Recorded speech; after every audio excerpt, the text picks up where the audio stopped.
નડિયાદમાં સફાઈ કર્મીઓની હડતાળથી સફાઈ કામગીરી અટકી પડી છે। સફાઈ કર્મચારીઓની હડતાળથી નડિયાદમાં ઠેર ઠેર ગંદકી જોવા મળી રહી છે।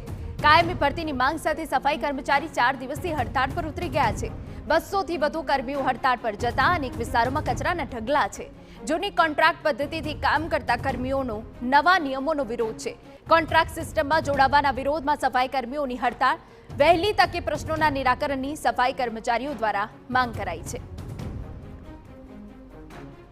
પાલિકામાંથી મહાનગરપાલિકા બનતા નડિયાદ શહેરનો હદ વિસ્તાર વધી ગયો છે, જેથી સફાઈ કર્મચારીઓની વધુ જરૂરિયાત ઊભી થતા કોન્ટ્રાક્ટ પદ્ધતિથી સફાઈ કર્મચારીઓની ભરતી કરવામાં આવશે, જેના કારણે હાલના કોન્ટ્રાક્ટ પદ્ધતિથી કામ કરતા કર્મચારીઓ નવા નિયમો હેઠળ કામ કરવા તૈયાર નથી અને તેઓ હડતાળ પર ઉતરી ગયા છે।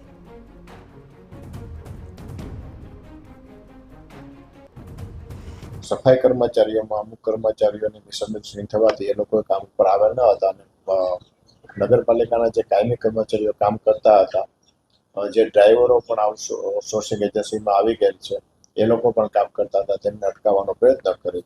જે દરમિયાન નગરપાલિકા, મહાનગરપાલિકાના સ્ટાફ તથા પોલીસની મદદ રહી અને તેમને સમજૂત કરેલ અને સવારે એક મિટિંગ પણ કરેલ છે અને ત્યાર પછી એ લોકો ચર્ચા વિચારણા કરી અને ફરીથી મીટિંગ કરવાનું તેઓએ વચન આપેલ છે।